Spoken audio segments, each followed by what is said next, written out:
Welcome to the Convo podcast, hosted by D.Bail, powered by GrustleMedia.com. This week on the Convo podcast, we check in with artist and battle rap aficionado SKILLE as we talk about the upcoming Goodz versus Cassidy battle that's shaking up the hip-hop world. Right now, right here on the Convo. Alright, so listen up, y'all. Welcome to the Convo podcast with your host D.Bail. I got my main man, goes by the name of SKILLE. Y'all know him as an artist, entrepreneur, performer, and just somebody who strategizes and represents the best of hip-hop culture. And we have him today on the Convo podcast because we want to chop it up with y'all about a couple of things, you know what I mean? This battle rap genre and what's happening with Bronx's own Goodz and Philly's finest, my man Cassidy. It's going to be crazy, man. The card is resolution. We talking about April 27th, 2019, correct? Yeah, yo, it's going down. It's going down. So, you know, I had a chance to check out a couple of battles just to get a feel for who Goodz really was, man, because that Tay-Rock battle, that last battle that he had, he definitely showed the poise and the skill of everything and anything that battle rap truly encompasses. But he's had a lot of real dope battles, man. Hollow the Don was another standout. Early battle with Conceited, who is now MTV's Wildin' Out. T-Top, man, he did T-Top dirty. I ain't gonna hold you. That was kind of crazy. Even against Verb, man, like the dude has really showed a lot of poise. He's been battle rapping for close to 15 years now. That last battle with Tay-Rock was Gnome 8. That was in Houston, man, and that was the battle that really put him in another level, in my personal opinion. SKILLE, how do you feel about this, man? And first and foremost, man, introduce yourself, to the Convo audience. Let us know what makes you who you are and what makes you qualified to speak on this subject, man. No doubt. Yeah, it's your boy SKILLE. I've been doing my thing, doing my 1-2s in the rap game for a minute, man. You can catch me on SoundCloud, SKILLE 2000, ESKILLE 2000. Check some joints out. But, I started rapping, with the whole battling situation and things like that, just going around battling people, and, of course, elevated into making songs and then performance and then actually doing the business type and things of that nature. So I feel like I'm very well versed to speak on this battle situation. And basically, it just seems as though, and honestly, I watched the Tay-Rock and Goodz battle again today. Because I knew we was going through this. Right. So I'm like, all right, let me just refresh my memory. Sure. And when I was watching it, I want to take it back for a second, man. Let's do it. Because I know when we was battling, I can't say, yeah, I was out there too. D.Bail Media Arts Specialist. We live this culture. Right. We live this culture. I got bars. Oh, that's coming too. Well, I didn't want to just throw you out there. Like, I didn't know if your audience knew, your alter ego, VVS, or not. They gonna find out sooner than later. I got some things coming, man. So, yeah, we both qualified in the art of MCing, for sure. No doubt, man. Oh, yeah. When I was watching it today, man, I really seen, like, the difference of how it was back then to now. And it's more like in the actual substance of the bars, man, because basically it's going to boil down to swag rap and punchlines. When I was doing it was like it was more punchlines, like it was punchline heavy. Like you got to have them punches, them oohs and ahs. For sure. But Goodz, he's not a punchline battle rapper. He's more of a swag. He want to talk about money. He want to talk about girls. He want to just clown you and things like that. But it's not really no hard hitting punches that's really going to be like, ooh, It's more like the most you're going to get out of like a Goodz reaction is more like a head nod or a laugh. Like it's not really going to be like, oh, he said that. Because with Tay-Rock, he wasn't punching. He was just talking real life to him.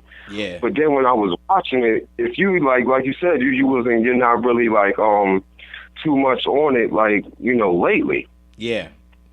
So, but when you watch that battle, the hard punches that he was doing, you wouldn't even get unless you knew about Tay-Rock. Like when he was going at him about always almost wanting to fight. If you don't watch battle rap, you wouldn't know. Like that's basically one of Tay-Rock things. He always about to fight somebody.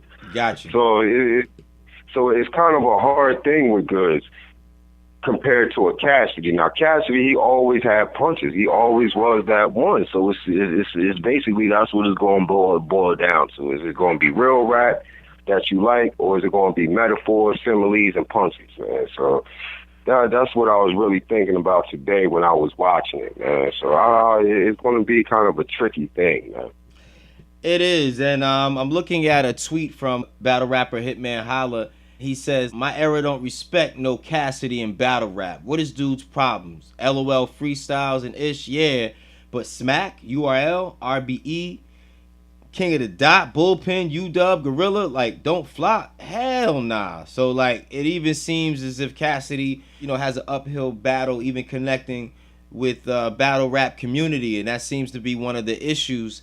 I mean, we all know about the infamous battle he had with Disaster, in which, that was an obvious KO and an obvious W for Cassidy, but we don't really have that many examples from him, in terms of his battle rap acumen other than the infamous freeway battle. So, how do you feel about that, man? Do you think that makes a difference? It does and it doesn't. Now, that's the other thing. Of course, he only got 2 battles on footage, right? Right. But those battles, he smoked whoever he was in front of. And before the whole... before the Fight Club and all of that, before battle rap really got mainstream, that's what you did. You just went around and you battled everybody. Like, I can't even count how many people I battled, but I know if I sit up there and say I done battled at least 500 people, I probably did. Because see, that's what people fail to realize. When you a rapper and you just going around city to city and you just trying to be the best, and then you just walk up to somebody and be like, yo, I'll battle anybody, or I'm better than whoever you got, and things like that, what they gonna do? They gonna call 3 or 4 of their boys over that know how to rap, and then it's gonna be a cipher. And that's what happens with me. Like, well, that's what used to happen with me a lot. Because I would go into the cipher, and then all of a sudden it would be a cipher about 8 or 9 people.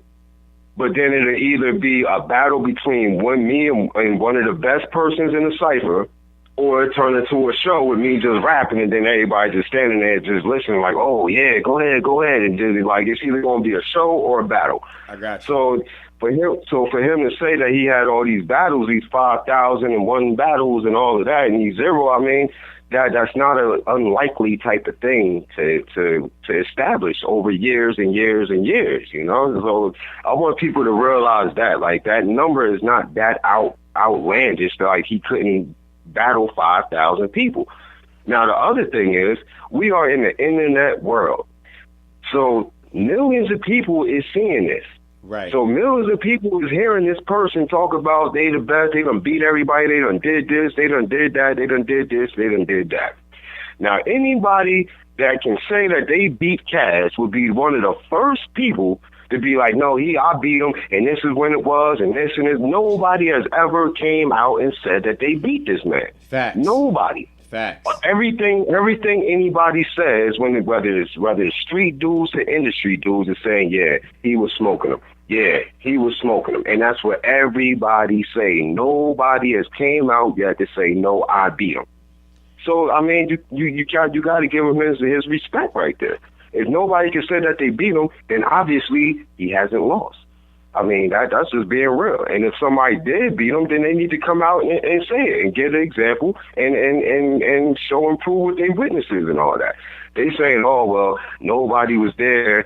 So nobody was there with all the 5,000 battles, so who knows, if it's real or not and things of that nature. Well, nobody's denying it. So it's like, well, so what you going to do?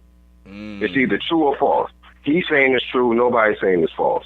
So, I mean, it's kind of a weird situation, but when it comes to the battle rap community, they are looking at him like a vulture, like a culture vulture, but that's only because he doesn't do it as much. And that's what his big line is, oh, well, look at these other battle rappers, y'all top battle rappers, y'all have L's on your record. You have L's on your record. Right. But they battle so much on camera against elite. Now that's what somebody else was saying today, was like, yo, this is like, they battle other battle rappers that's elite. That's the difference between just getting in a cipher and battling the best person in the cipher. That's a good point. When you battling against another battle rapper, that is a difference, because y'all both in the same lane and y'all both skill level is trying to get up. So if you're continuously doing that, eventually somebody's going to eat your food. You know, if you continuously battling the elite, somebody's eventually going to get you. And then, I mean, come on now. They eventually got Mike Tyson. They eventually got Muhammad Ali. And everybody say they the greatest. So it's like you're taking an L, ain't really losing your whole career. So, I mean, it's certain ways that people are just throwing this out there without actually giving the right definition of his career and what he's already done. Now, of course, it's like I said, you know, it's highly unlikely that you know that he's lying, because I mean nobody said that they beat him. So I mean you can't really go against him. But the battle rap community is not really feeling him like that, only because you know he's arrogant and conceited. So as most battle rappers are. Of course, because that's the way you gotta feel. I mean, it's like going to war, like, yeah, my shot ain't good, you know, my aim ain't that good, but I'm gonna still do me. It's like, no, I can shoot anybody from 100 yards away. I'm taking out at least 30 people front line. Like, you gotta live like that. You gotta breathe like that. You gotta think like that. That gotta be you. Now, if other people's not feeling that, then that's the problem with them, not with you. Not with him. I mean, come on now. That's kind of wild right there, bro. I think that that's really good points that you made all the way around the board, man. And I think, not for nothing, the battle rap community feels kind of cheated in a sense, because they haven't had the opportunity to watch a Cassidy rise through the ranks, you know, so they can't really appreciate those 5,000 victories, as you said, because this is the era where if it doesn't happen on social media, it never happened. And we come from an entirely different era than that. And unfortunately, a lot of those architects and a lot of those gatekeepers from that era of battle rap, as you mentioned, the Fight Club. I know a lot of battle rap fans currently that don't even know about the Fight Club, or, you know what I'm saying? It's not even something that really registers to them. And once again, to this generation, if it didn't happen on social media, it didn't happen. Even if you look at, you know, going a tad bit off of topic, the tragic death of Nipsey Hussle, you know, where people were upset at certain rappers because they didn't acknowledge his death via social media, as if they couldn't grieve for a certain amount of time without posting rest in peace. Like, if they didn't post rest in peace within a 48-hour period, that meant that they didn't care. So, I mean, I just think it's that people want to take part. They want to be able to go to YouTube and watch a younger Cassidy battling all these different rappers in all these different settings. And the fact that they were not able to do that, it makes them feel cheated. Also, because battle rap fans are some of the most knowledgeable and some of the most passionate hip hop fans in the world. You know what I'm saying? These are people that really love hip hop. So of course, like, I feel like, you know, this dude battled 5,000 people and I can't even pull up one. I can only pull up 2 of those on YouTube. Like, I feel some type of way about that. You know what I'm saying? So I think the arrogance is always welcome in the hip hop community, especially because rappers are always been braggadocious. That's what it's all about. But I think it's the fact that nobody can actually co-sign it and see it and drop those comments on YouTube. It makes people feel a little frustrated. You know what I'm saying? Oh yeah. I think it's a difference between you know, believing in yourself and downing others. Like, that's what he's doing at the same time. He's bigging himself up, but then he's downing other people at the same time. Okay. And that's what they got a problem with. Like, you can't sit up there and say that Mook and Lux and DNA and all them, that's Mount Rushmore, but I'm higher than them. Like they my son type of thing. Like that's what he said. Like those are my sons. I saw that. Like, nah, bro. Like you can't do that. Like you don't have enough under your belt visually to do that. Like there's not enough evidence. I can't even say under your belt visually, but there's not enough evidence to back up what you're saying yet. You know, and I think the main thing that if he would have did what I'm about to say, then he would be solidified from now on. Okay. If he would have came in and not battled Disaster, forget Goodz, and battled Mook, the person I've been calling him out for 15 years ago, that he was ducking 15 years ago, right? Then he had the respect of the battle rappers. But he's yet to battle the person that been wanting to smoke him. So it's like you're coming in and then you battling people that's not even like, that's not on the Mount Rushmore. Like he's yet to battle an elite battle rapper, because I believe, me personally, Arsenal are just tear this cat apart, yo. Like honestly, yo, that's just my personal opinion. Okay, let me ask you quick. Where do you hold Disaster? You don't hold Disaster in high regards, even with him battling a Cannabis and defeating Cannabis. Even that, I mean, Disaster was definitely one of the top 3 out at that time. He had to be. I mean, Disaster was, but Disaster is not consistent. That's the problem. Like he can be good at times, but other times he could get long-winded and then just say a whole bunch of nothing, but just rap fast and just say a whole bunch of nothing. Okay, I got you. That's the problem. Okay. And that's the difference between the elites and just people that's good at it. Like Disaster, there's a top tier and a mid tier. Disaster, Goodz, and all of them is like mid tier. Once you get the Lux and Mook and Arsenal, those is the top tier. Those is at the top of the food chain. So you're not really doing nothing. You can't say you're the best out there in the battle rap world if you're not going at the top of the food chain. Right now, you just going after the middlemen, the runners. Like you're not actually going after the keys. You going after little packs on the street.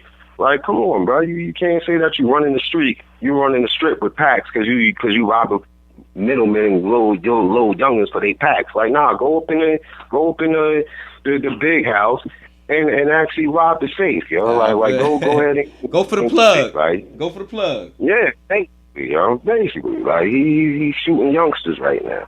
And Goodz, and the only reason why I think Goodz isn't at the top, because lyrically he don't be throwing them punches. Like he's been around with all of them. Right. Like I mean, I don't know. Like I meant to tell you to look at the Goodz and J Mills battle from back in the day. Oh, I didn't see that one. I did not see that one. Yeah, because he damn sure got in J Mills back in the day, and that was when J Mills was at the top of his game. Oh, which, you know what? So, I seen it back then. I haven't seen it. I remember that because that was on all the Smack DVDs. So I definitely seen it back then, but I hadn't seen it. Okay, all right, I got you. I mean, listen, at the end of the day, like you said, we're in a different era now where even just battle rap being just as visual as it is, where you got cats coming out to buy tickets. You know what I'm saying? This ain't just, sporadic, yo, we going to meet up on a block at 9 o'clock and these two dudes going to battle. Like, it's become a commercial thing now. So I think swag obviously is a part of it. People, matching their outfits and wearing certain things to add, extra attributes to their rap battle. So it's definitely the game is at a very intriguing spot, and I like the way you broke down, the different categories that brothers got to shine on, and sisters as well. You know what I'm saying? Shout out to Queen of the Ring. It's definitely all the way around. You know what I'm saying? A great time for battle rap. But the thing with Cassidy is that I think that even with all of the extra spice that he's putting on the chicken right now, if we could say, is that so much a bad thing? Because I feel like this is gonna be one of the most watched battles of all time. Like the fact that Cassidy is talking all this extra smack, and I hear what you're saying. Well, nah, he can't really put himself on the top of Arsenal or a Mook, but at the same time, the fact that he's doing it is bringing more attention to the sport, which ultimately is going to do the sport a lot better. That's true, but you can't just, like, the same thing. That disaster battle was like 4 or 5 years ago. You can't play double dutch with battle rap. You can't just get in, promote it all big, blow it all up, and then jump out and then turn around and don't come back. That's the problem that they having with them. Yeah, you could come in, shine the light, and make it all bright and have all the attention on it, but then after you battle, that's it. And then you don't come back for 4 years. Like, you basically, that's what you're doing. You're a culture vulture. Once you run out of money or whatever, then you want to come back and grab it in the bag. And it's like, nah, bro, be consistent with it. Consistently battle. Like, every 6 months, like, consistently battle somebody. And, bro, they going to pay the bread. Because, I mean, even Hitman called him out, talking about he got 50 stacks on it. So it's like the bread is there, so why ain't you consistently battle? Oh, because he don't want to be considered a battle rapper. So what are you really doing then? Like, that's the whole point. So what is your point in this, yo? Yeah, it's true. What are you trying to accomplish at this point in time? But I guess he feels like if it's not broke, don't fix it. I think he's getting a bigger bag for this battle than he got for the disaster battle. And then, you also had, battle rap kind of spiked at a certain point, and then it commercially... It kind of dropped a little bit, because you remember Eminem even had the battle league for a minute. That's when Joe Budden and Hollow Don had battled, and then after that, Shady just kind of pulled back. I was like, what happened? Like, I felt like that killed a lot of the momentum as well. In addition to some of the violence that was happening at these events, people getting hands put on them kind of scared away a lot of sponsors. And I remember there were promoters and investors around 2013, 2014, where battle rap was really starting to peak. People started pulling their money out because venues did not want to, spend the extra insurance money to have to make sure that their spot was insured. Or insurance companies were saying, oh, if you having a battle rap event, we're not going to sponsor it. So I think in Cassidy's defense, I mean, should he battle every 6 months at this point in his life for $50,000, $60,000 if he can make, $500,000 every 4 years? You know what I'm saying? Not $500,000, but at least 6 figures.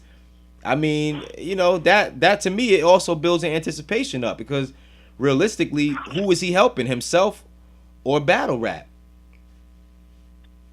I mean, that's a good point.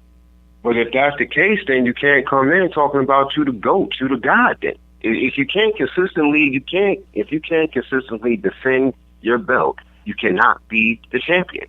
In boxing, you can't just be chilling. You can't win the heavyweight championship of the world and take 4 years off and hold on to the belt. Like, nah, you got to consistently defend it.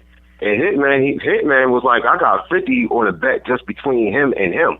Like, there's going to be, like, they each going to get the 6-figure bag. But he like, just between me and you, I got 50 stacks about Smokey. Yeah, like that. Talking Hitman, he on wilding out and all of that. So he got the bread. Like, that's what he was saying. Like, yo, you talking to all these young cats and all of that. You trying to do all that. Like, step up to the big dogs, man. Quit messing around with these puppies, huh? True. But what Cass is doing is great as far as promotion. But I think the only reason why he doing that is because I'm thinking in his clause, he getting a cut of the pay-per-view revenue. Right. So that's why he's promoting this fight so much, not the fight, but the battle so much, is because he's getting a cut of the pay-per-view.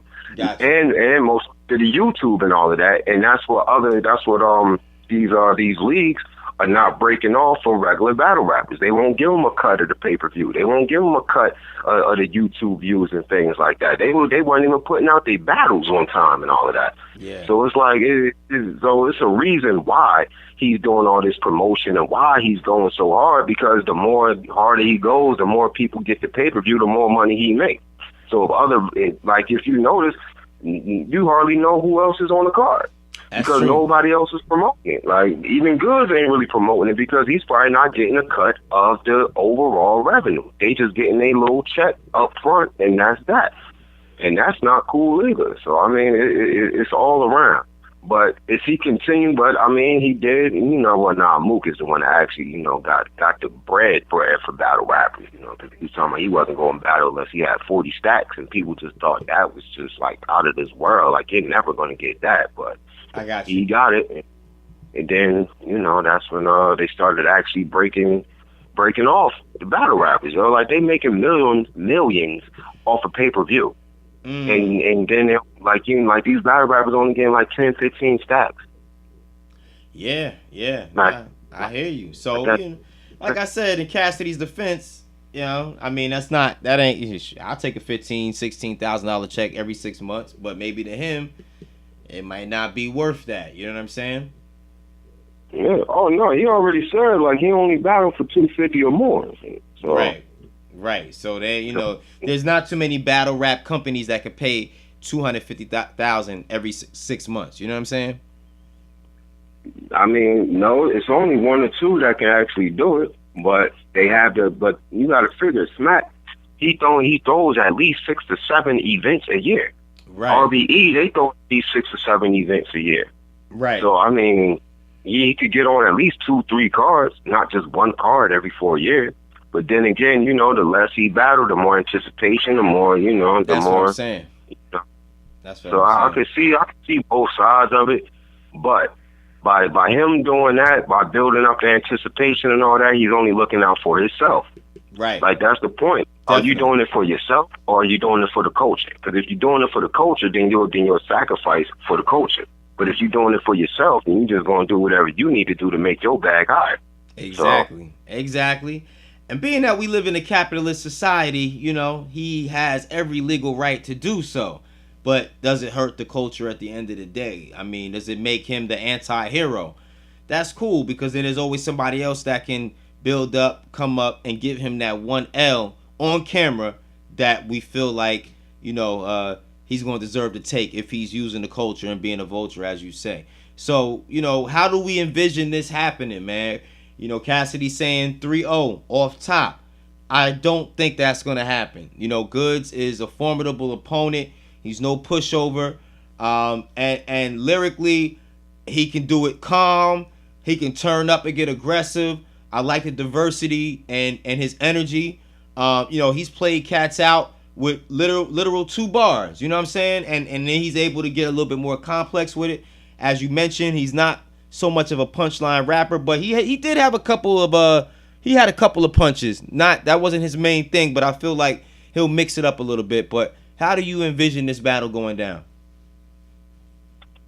I've been real back and forth about this, man. I've been real back and forth about it. Okay. But I really do feel like I think it's gonna be 2-1 Goodz, man. Only because I've yet to hear Cassidy upgrade his style, He can't go in there with that same flow that he's been using for the past 20 years. He cannot do that. Like, if you go in there and if your first minute is you with that same flow, it ain't gonna work, right? It ain't gonna work. This is a whole different way of rapping. Like, I ain't heard Cassidy do a scheme yet, But that's the same thing Cat said against Disaster, man. Like, he can't bring that same old flow, and he did, bruh. And it was fire, man. It was just like, and you know why it's fire, bruh? Because he might be the only battle rapper using that flow, man. So it kind of sets him apart, in that kind of way, man. Nah, if Disaster was good, Cassidy wouldn't win that battle. It ain't have nothing to do with Cassidy winning. It's just that Disaster wasn't good. It's not like Cassidy was great. It's just that Disaster wasn't good. Okay. That's the thing. It's who he's facing. Like, he's got skills. Like, of course that's why he is where he's at. But if he goes against some good or formidable competition, then he's not gonna make it. I got you. He's not gonna make it. It's his competition that he's going against that's making it seem like he's this great. Now, Goodz is only like one step lower than the top. Like, he's not like middle towards the bottom. Like, he's only like one step lower. Like, so this is some good competition for him. For him, yeah. But yeah, it's still not the top. But I feel like Goodz going 2-1 him though. I think Cass his first round. He's gonna get off, but then people gonna get tired of that same style, man. Like, for real, if he don't start scheming, if he don't start double entendres and things like that, and not just that same BS, he's gonna get smoked, man. He's gonna get smoked, and I think it all depends on who goes first. That's a good point too. If he goes first, he can get smoked. Yeah. If Goodz first, got a chance. And I think the crowd is going to play a major role as well. And I think the crowd, you know, Goodz is going to be the crowd favorite, without a doubt. And, you know, the question is, can Cassidy maintain his composure if the crowd really starts to pour on him? You know what I'm saying? That's another question for me. But I'm inclined to agree with you, but I think I'm going to flip, and I'm going to say Cassidy 2-1 against Goodz. I think Cassidy understands that he cannot disaster a Goodz. Goodz is too much of a vet. Goodz is a New York native, and that's no shot against the West Coast rappers. Disaster being from the West, but I think, you know, an East Coast Bronx bomber, when it comes to the battle, you know, he got the line of KRS-One, man. You know what I'm saying? Like, he's coming down that same type of legacy. So I think Cassidy definitely prepares different for this than he did for Disaster. And remember, people were saying the same exact things before that Disaster Cassidy battle. The same exact, there's no way, Disaster's the new age. Cassidy got that old flow. But I think the punches, I think Cassidy's going to make people respect the punch again. And I think that might be the gainer for Cassidy. Because on the swag level, I feel like they both can kind of swag it out. They both can become very aggressive. The only thing that Goodz has over Cass, I would give him flow. Definitely. But I think Cass is going to bring out the big boy punches, man.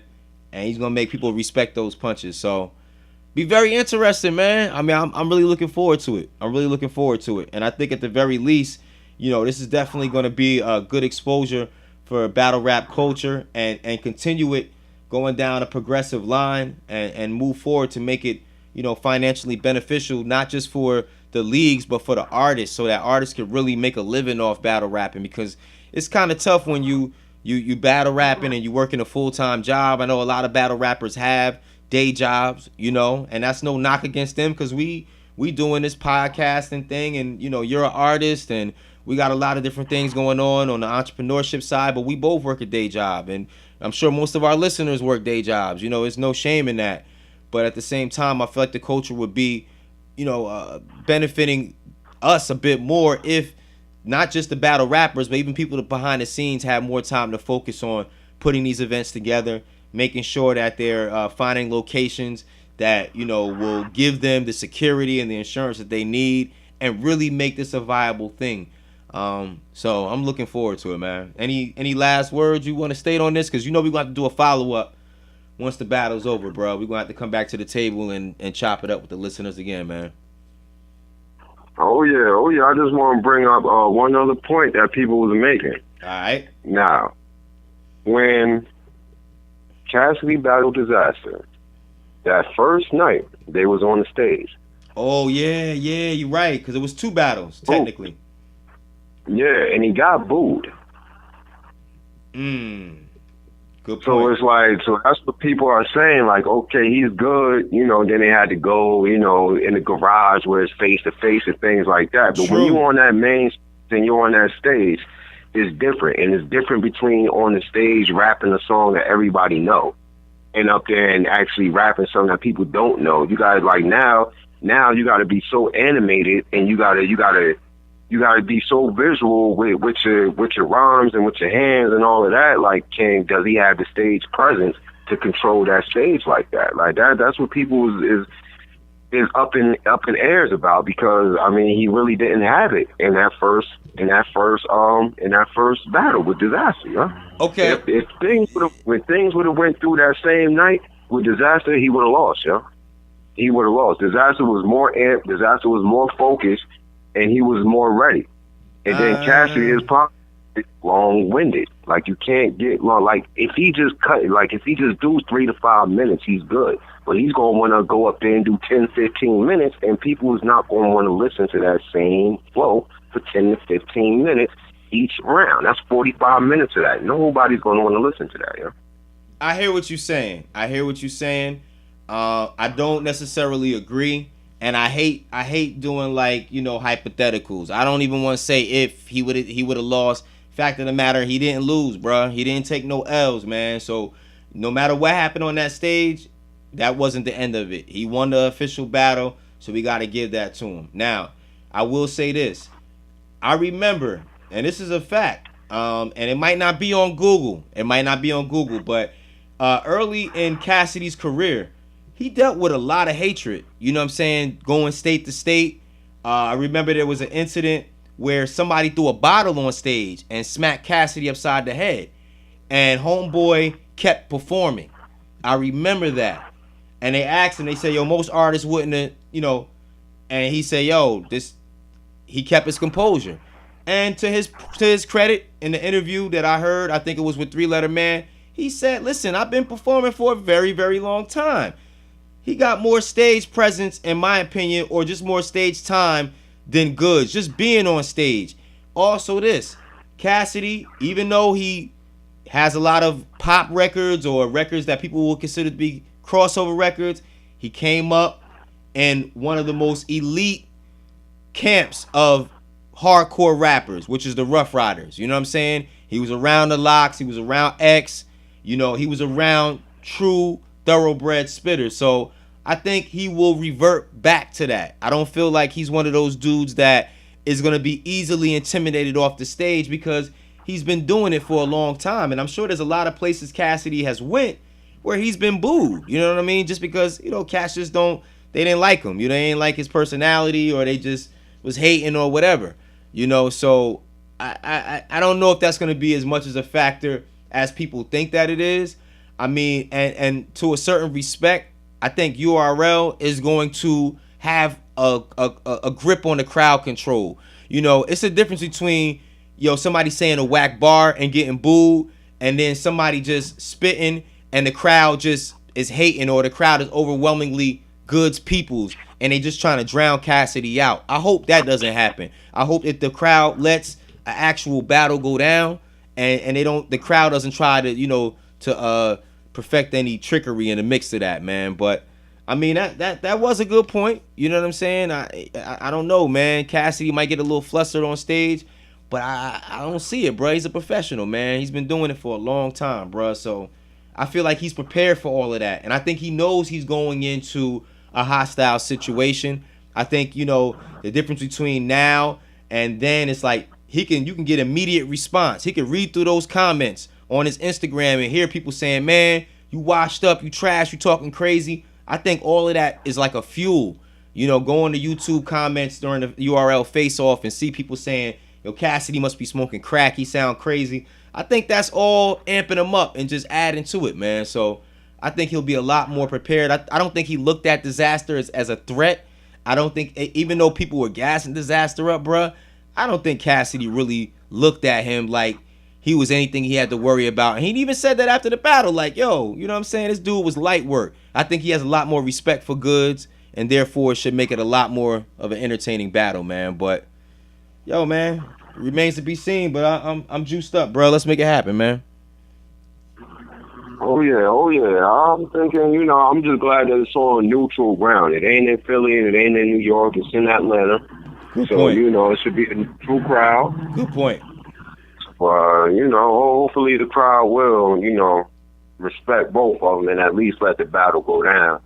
And then whoever wins, you know, like, but I don't know. He got a lot for him now. He's gonna have to do something. He's gonna have to be spectacular with all this stuff that he's talking. It's a lose-lose situation for him. Like, it's not because he's talking too much. So it's like if he's not spectacular, it's still not gonna be good enough. You know? But you know what? That's a great in point. He has to be spectacular, and that's exactly what us battle rap fans want to see. That's what makes it so great. Like, yeah, he gonna have to do something that's never been done before. So, and if he doesn't, then you know what I'm saying, it's a wrap. It's a wrap. Like you said, it's a lose-lose situation. But I'd rather see a spectacular performance. I want to see him at 150% rather than 90%. Like, I don't want him saying, like, I ain't have to bring out my A game for this cat. You know, I was able to be on a B, C grade level and still rip this cat's head off. So I want both of them to be at their A game, because I think it'll make it that much more of a historical moment for the battle rap community. And just forget battle rap community, for hip hop in general. This gonna be a moment that we ain't never gonna forget, man. Yeah, but the way he talking, he's not respecting Goodz either like that. He I watched all his battles. He ain't said nothing. He can't remember one line from him and all this. So he already said, I'm only gonna bring my C or D game. You know, he ain't really on my level, so I really didn't go hard enough for him and things like that. Like, he's already setting that storyline up, man. Yeah. So I don't know, bro. I feel like, yeah, he is, but I feel like a lot of that is cap, man. As compared to, like, Disaster, where I felt like he really felt like that. You know what I'm saying? Like, even if he's saying all that about Goodz, I think in his mind he knows, bro. Like, nah, this ain't the same situation as before, man. This ain't even a freeway situation. You know what I'm saying? This is a dude that really battles. Like, he gonna say, yeah, you ain't got no memorable bars, but he know, dude is coming, bro. Like, it ain't no Disaster. It ain't no, freeway situation. This dude is battle tested, 15 years in the game, then battled most of the best. Yeah, bro, it's a different type of time, man. It really is. But I hear what you're saying, though, man. Yeah, man. I mean, you already know. I mean, he already denying that him and Goodz battled before, so he already downplaying everything, man. Yeah, I heard that too, man. Well, this is Goodz' chance to finally make it official on camera in front of thousands, possibly millions of people watching on April 27th, 2019. And this episode will be out before then. So, just chime in below on the comments. Let us know how you feel. This has been the Convo Podcast. D.Bail and SKILLE, the battle rap edition, Goodz versus Cassidy. We're going to catch in with y'all a little bit later, and we'll have a winner for y'all. We're going to break it all down after the battle is over, all right? Stay logged in to grustlemedia.com, and, of course, subscribe to the YouTube page, youtube.com/GrustleMediaUSA, and all the podcasts, from the Righteous Tongues podcast to the Convo Podcast, will be on iTunes very, very soon. So you'll be able to check us out there and subscribe as well, man. We appreciate your time. Any last words, SKILLE? Hey, man, I just want to appreciate you having me on, bro. I really do appreciate it to the fullest, man. For sure. I want people to check out the music, you already know. RNN, CDBaby.com, SKILLE all over iTunes, like wherever you want to listen to something. Some real bars, holla at us, Yeah, already know. We'll have the links located below in the bios as well, and you'll be able to check out SKILLE, aka SKILLE, aka Deuce Infinite, aka Skilito Vision, on all social media platforms, and we'll have the catalog of music up there as well. We got a lot of music on that Piff, and as he mentioned, CD Baby. So y'all stay tuned for that. And once again, this is the Convo Podcast. Battle rap forever, y'all. Catch y'all on the next trip. Peace and love.